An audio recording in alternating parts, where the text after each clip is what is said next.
నమస్కారం. ఆత్మబంధువులకు, నా ప్రియమైన భారతీయులకు నమస్సుమాంజలి. మిత్రులారా, భారతీయుడిగా నా చిన్న విన్నపం. భారతదేశము వేదభూమి,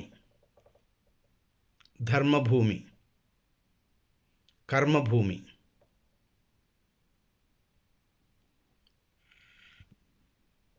వీటి యొక్క గొప్పతనం ఏ దేశానికి లేదు. వేదాలు ఈ సృష్టి ఆరంభించబడినప్పుడే ఆ పరమాత్మ మనందరికీ వేద జ్ఞానాన్ని అందించారు. అందరూ దాని సందేశాలు విని పంచుకొని సుఖంగా ఆనందంగా జీవించమని ఆ పరమాత్మ వేదాలను అందించాడు. ఆ వేదాలను వ్యాస మహర్షి ఋగ్వేదము, యజుర్వేదము, సామవేదము, అథర్వణ వేదంగా విభజించి వ్యాస మహర్షి అయ్యాడు, వేద వ్యాసుడయ్యాడు. ఇది ధర్మభూమి. అంటే నాలో ఉన్న ఆత్మే నీలో ఉన్నది, నీలో ఉన్న ఆత్మే మనందరిలో ఉన్నది. ఈ ఆత్మధర్మం అన్ని ధర్మాల కంటే శ్రేష్టమైనది. ఈ ఆత్మ శక్తివంతమైనది, జ్ఞానవంతమైనది, ప్రకాశవంతమైనది, ఆనందకరమైనది, ఆరోగ్యవంతమైనది. భారత అనే పదంలోనే భా అంటే కాంతి, దాని విశేషార్థము జ్ఞానమని, అంటే ఆత్మజ్ఞానం. రతః అంటే ఆ జ్ఞానం కోసం తప్పించేవాడు. మొత్తానికి భారతీయుడంటే ఆత్మజ్ఞానం తప్పించేవాడు. ఆత్మజ్ఞానం కోసం తప్పించేవాడే భారతీయుడు. ఈ భారతీయులు కర్మభూమి. నువ్వు ఏ కర్మ చేసినా నిష్కామంగా చేయమంటుంది. నిష్కామంగా చేసి పరమాత్మకు దగ్గరవమని చెప్తుంది. అదేవిధంగా యోగభూమి.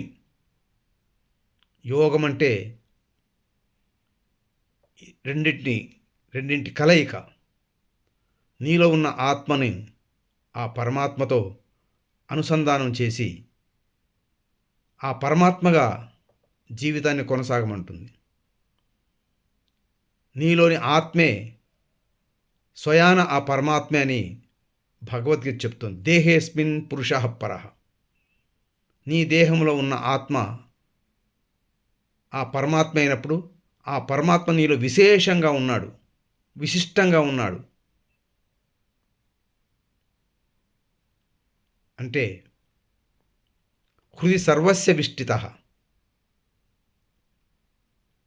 మన హృదయాల్లో విశేషంగా పరమాత్మ ఉన్నాడు. మరి ఇంత చక్కటి ధర్మాలు చెప్పినటువంటి భారతదేశం ఈరోజు చెక్కలు ముక్కలై మతాలుగా విడిపోయి, ప్రాంతాలుగా విడిపోయి, భాషలుగా విడిపోయి, కులాలు, ఇలా మనం చిందరబందరైపోయి ఎవరికి వాళ్ళంగా బతుకుతూ నాకు రాజ్యం కావాలి, నాకు రాజ్యం కావాలి, నాకు రాజ్యం కావాలని మనం పోరాడుతున్నాం. ఎవరిది రాజ్యం? భారతీయులదే కదా మన రాజ్యం. భారతీయులకు ఒక ప్రామాణిక గ్రంథం ఉంది కదా, అది వేదాల నుంచి చెప్పబడిన భగవద్గీత. భగవద్గీత చెప్పింది కృష్ణ పరమాత్మ. కృష్ణం వందే జగద్గురం ఎప్పుడు ద్వాపర యుగాంతంలో చెప్పారు. అంటే సుమారు 5000 సంవత్సరాలు దాటింది. ఆయన గొప్ప సైకాలజిస్ట్. మరి అతను చెప్పిన సిద్ధాంతాలు, అతను నడిచిన విధానాలు మనం కొన్నైనా ఆచరించగలిగినట్లయితే సంపూర్ణ ఆనందంగా, సంపూర్ణ ఆరోగ్యంగా, సంపూర్ణ ఆయుష్తో బతుకుతాం. భగవద్గీత చెప్పిన కృష్ణ పరమాత్ముడు 125 సంవత్సరాలు చక్కగా బతికారు. మరి ఏ ప్రవక్త కూడా కలియుగంలో అంతకాలం బతకలేదే. అందరూ తక్కువ వయసులోనే కాలం చెందారు. ఏం కృష్ణ పరమాత్మలాగా 100 సంవత్సరాలు బతకొచ్చుగా. ఆయనేమి చేతకాని వాళ్ళ ఉండలా. యుద్ధాలు చేశాడు, యుద్ధాలు చేయించాడు. ధర్మంగా, ధర్మబద్ధంగా ధర్మయుద్ధాలే చేశాడు. అయినా 120 సంవత్సరాలు బతికారు. అతని సందేశాల్లో నీతి ఉంది, నిజాయితీ ఉంది, సత్యం ఉంది, ధర్మం ఉంది, న్యాయం ఉంది. అటువంటి గ్రంథాలని మనం వదిలేసి, వేదాలు, ఉపనిషత్తులు, భగవద్గీతను వదిలేసి పరదేశ గ్రంథాలను ఎందుకు పట్టుకున్నాం? పరదేశ గ్రంథాలని మనం ఎందుకు వాదిస్తున్నాం? పరదేశ గ్రంథాలు మనకు దేవుడు బయట ఉన్నాడని చెప్తుంది. భగవద్గీత నీవే దేవుడు అని చెప్తుంది. అహం బ్రహ్మస్మి, తత్వమసి, అయమాత్మ బ్రహ్మ. ఏమి భగవద్గీత చదివి బ్రహ్మజ్ఞానాన్ని పొంది బ్రహ్మ కాలేరా? మనం భారతదేశంలో కూడా ఉన్నాం, భారతీయులమే కదా. ఎవరు ఆపుతారు నిన్ను?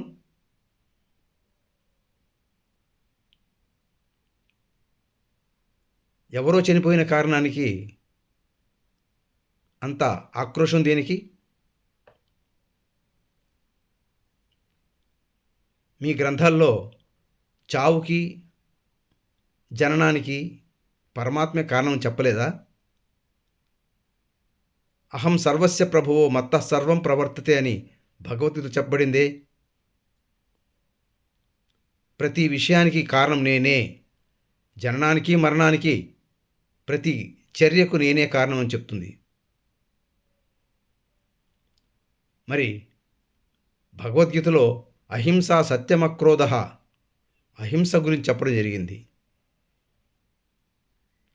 అహింసతో ఒక పరమ ధర్మాన్ని స్థాపించవచ్చు.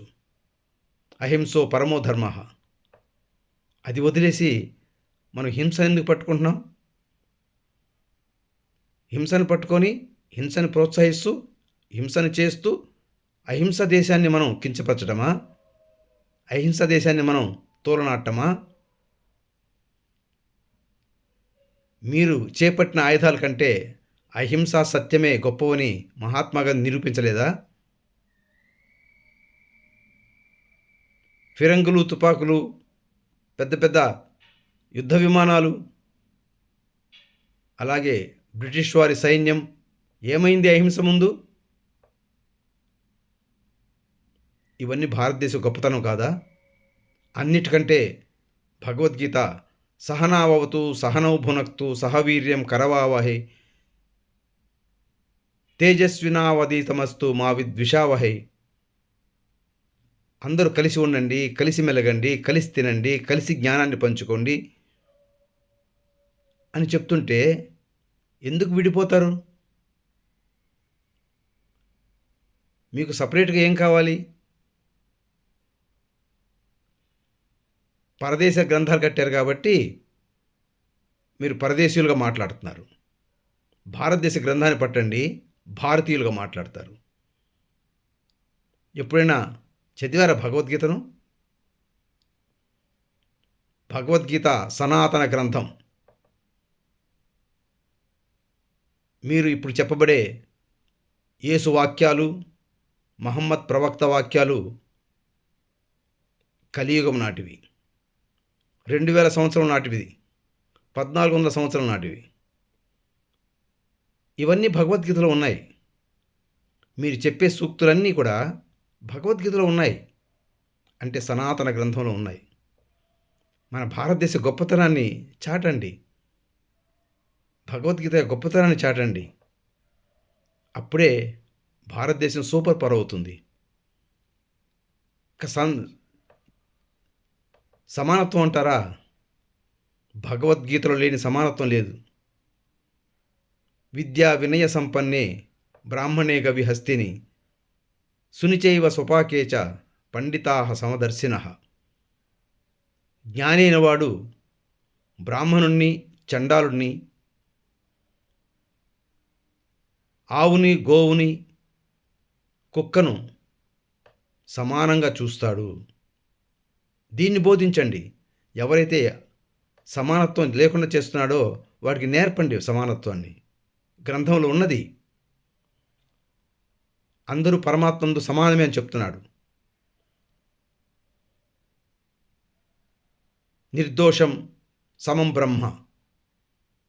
అతను దోషరహితుడు. సముడు అంటే సమత్వ భావన కలవాడు. అందరికీ సమానమైనటువంటి వారి వారి గత జన్మల వాసనలు బట్టి వారి వారి స్థితులు ఇచ్చున్నాడు. దాని ప్రకారంగా పరమాత్మకు విధేయులమై పరమాత్మకు శరణాగతిలో ఉంటూ మన జీవితాన్ని కొనసాగించాలి.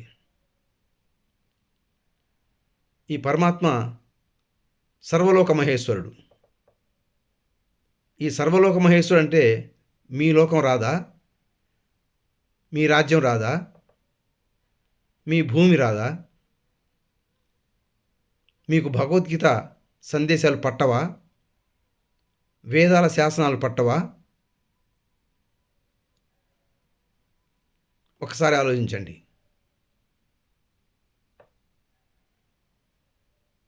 భారతదేశాన్ని ఐకమత్యంగా ముందు తీసుకెళ్ళటానికి ప్రయత్నాలు చేయాలి, కానీ విచ్ఛిన్నాలు చేసి మా గ్రంథం గొప్పది, మా గ్రంథం గొప్పది, మా గ్రంథం రాజ్యం వెళ్తుంది, మా గ్రంథము పరిపాలన చేస్తుందంటాం అవివేకం. గతంలో మనకి ఈస్ట్ ఇండియా కంపెనీ వచ్చారు. సంపూర్ణంగా భారతదేశాన్ని క్రైస్తవులుగా మార్చేస్తూ ఉన్నారు. మార్చారా? తూర్పు దేశాల నుంచి మొఘలాయులు, అరబ్బులు వచ్చారు. పూర్తిగా ఇస్లాం రాజ్యాన్ని మారుస్తూ ఉన్నారు. మార్చారా?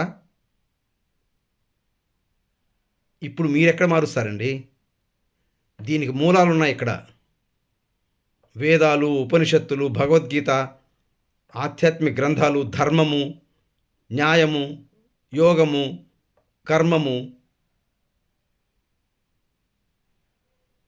వీటిని తెలుసుకొని ప్రయత్నించండి. మానవుడిగా ఎదగండి. అందరికీ సమానమైన ప్రతిపత్తి ఇస్తుంది, సమానమైన హక్కు ఇస్తుంది. ఒకరి చావు ఒకరి కారణం కాదు కదా, అది పరమాత్మ ఇష్టం. మనం చావుని ఒక కారణంగా, ఒక హేతువుగా తీసుకుంటున్నాం, కానీ అతని ఆయుష్ అనేది పరమాత్మ చేతిలో ఉందని మీకు తెలియదా? గ్రంథాలు ఉన్నవారు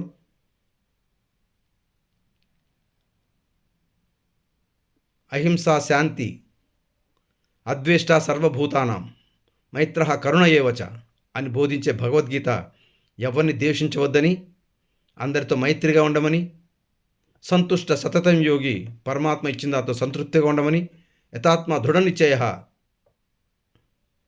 ఆత్మతో, ఆత్మ స్థితితో దృఢమైన స్థిరమైన భావన కలిగి ఉండనని. మరి ఇన్ని చెప్తుంటే మనం భగవద్గీత ఎందుకు చదవం? పరదేశ గ్రంథాలు పెట్టుకొని ఇది నా గ్రంథం, నా గ్రంథం. ఏది మీ గ్రంథం? ఈ దేశంలో ఉంటూ, ఈ దేశ వాయువులు పీల్చుకుంటూ, ఈ దేశ భూమి, నీరు, గాలి, ఉష్ణము విచ్చలవిడిగా స్వేచ్ఛగా అనుభవిస్తూ మరి పరదేశ జెండాలు ఎందుకండి ఎత్తారు? కాంక్షతో ఉన్నారా? రాజ్యకాంక్ష కావాలా? సమానత్వం కావాలా? సమానత్వాన్ని కాంక్షించండి. అది నా జన్మ హక్కుని తీసుకోండి. భారతదేశంలో దానికోసం పోరాడండి. అప్పుడే మన ఆర్థిక సమానత వస్తుంది. భగవద్గీత ఆర్థిక సమానత్వాన్ని ప్రోత్సహిస్తుంది. వేదాలు కూడా చేతనైతే దాని మీద పోరాడదాం. దానికి తగినట్టు శాసనాలు తెచ్చుకుందాం.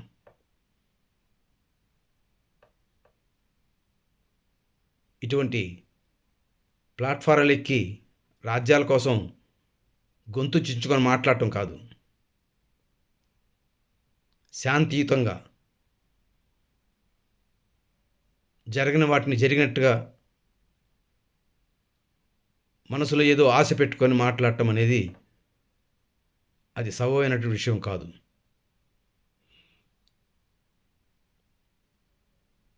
భారతదేశాన్ని చీల్చి పరమత కుల దేశాలుగా ఏర్పాటు చేయొద్దు. వైఫల్యం చెందుతారు, ఓడిపోతారు, అల్పులవుతారు. ఎందుకంటే భారతీయుల వేదాలే, ఉపనిషత్తులే, గ్రంథాలే అన్నిటికీ మూలాలు, అన్నిటికీ మూల స్తంభాలు. ఇది గుర్తుపెట్టుకొని నడుచుకోవటం అందరి క్షేమకరం. జై హో గీతా భారత్, జై హో వేద భారత్. భారతీయుడిగా పుట్టినందుకు, భారతీయుడిగా పెరుగుతున్నందుకు, భారతీయుడిగా చచ్చేందుకు గర్వించండి. జై హో గీతా భారత్. నేను భారతీయుడిగా మాట్లాడుతున్నాడు. భారతీయమైన నా మతం, భారతీయమే నా కులం, భారతదేశమే నా దేశం, భారతీయులంతా నా సహోదరులు, భారతీయ గ్రంథమే నా ప్రామాణిక గ్రంథం. ఓం తత్సత్. సర్వే జనా సుఖినో భవంతు, సర్వే సన్మంగళాని సంతు. ఏ గ్రంథమైన సర్వే జన సకునము చెప్పిందా? లోకా సమస్త సుఖినో భవంతు చెప్పిందా? ఆలోచించండి. అలా చెప్పి ఉంటే ఇలా తగాదాలకు వచ్చేవారు కాదు కదా, రాజ్యాధికారుల కోసం పాకులాడేవారు కాదు కదా.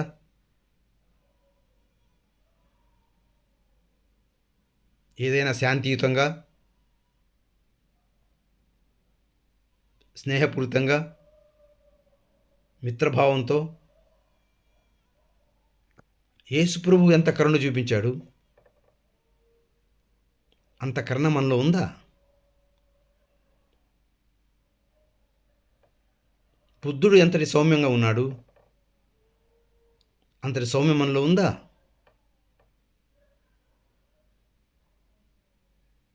ఆలోచించండి. భారతదేశం ఈ ప్రపంచ దేశాల్లో ఒక గురువుగా గురుతర బాధ్యతను పోషిస్తుంది. దాంట్లో మనమంతా బాధ్యులమై భారతదేశం యొక్క బ్రహ్మజ్ఞానాన్ని, జ్ఞాన భాండాగారాన్ని చక్కగా తెలుసుకొని ఈ జన్మలో మనం ముక్తులమవుదాం. సమత్వాన్ని పాటిద్దాం.